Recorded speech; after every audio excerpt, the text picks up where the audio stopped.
AP JAC ఆధ్వర్యంలో 14/2/2024 నుంచి కూడా రాష్ట్ర వ్యాప్తంగా ఉద్యమ కార్యాచరణలో భాగంగా అన్ని తాలూకాలలోనూ అన్ని జిల్లాలలోనూ నల్ల బ్యాడ్జీలు ధరించి ప్రభుత్వం నిరంకుశ వైఖరికి నిరసనగా భారీ ఎత్తున ఉద్యమం నడుస్తుంది. ఉద్యమ కార్యాచరణలో భాగంగా ఈరోజు గుంటూరు జిల్లా తాలూకా వద్ద ధర్నాని సందర్శించడానికి రావడం జరిగిందని తెలిపారు. ప్రభుత్వ ఉద్యోగుల యొక్క న్యాయమైన డిమాండ్లను పరిష్కరించాలని జేఏసీ నాయకులు తెలిపారు.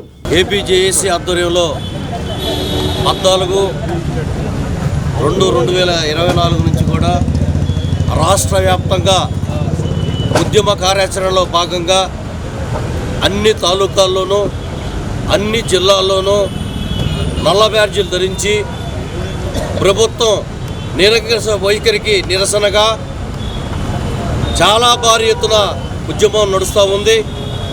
ఉద్యమ కార్యాచరణలో భాగంగా ఈరోజు గుంటూరు జిల్లాకి తాలూకా స్థాయి ఏదైతే ధర్నా ఉందో ఈ ధర్నాని సందర్శించడానికి రావడం జరిగింది.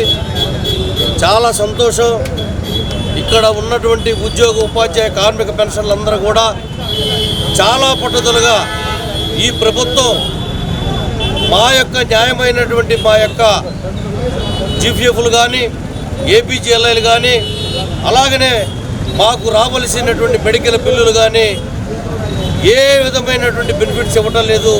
మా సరెండర్ లీవ్లు మాకు ఇవ్వటం లేదు.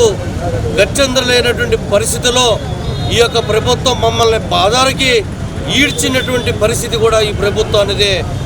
ఈ ప్రజల ఒకవేళ ఏదైనా అసౌకర్యానికి గురైతే దానికి ప్రభుత్వం పూర్తి బాధ్యత వహించాల్సి వస్తుందని కూడా ఈ ప్రభుత్వాన్ని హెచ్చరిస్తూ మేము మాకు న్యాయంగా రావాల్సినటువంటి 26,000 కోట్ల రూపాయల డబ్బులు ఇమ్మీడియట్గా ఇవాళ మార్చి నెలలో ఇస్తామని చెప్తున్నారు.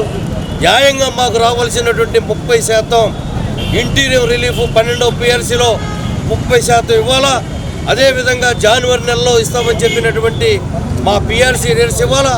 అలాగనే 1/7/2018 నుంచి మాకు ఇవ్వాల్సినటువంటి DA ఎరీస్ డబ్బులు మాకు ఇవ్వాలా. ఇవన్నీ కూడా మేము మరి ధర్నా చేస్తున్నా కూడా ప్రభుత్వం దగ్గర నుంచి ఏ విధమైనటువంటి చర్యలు కనబడతలేదు.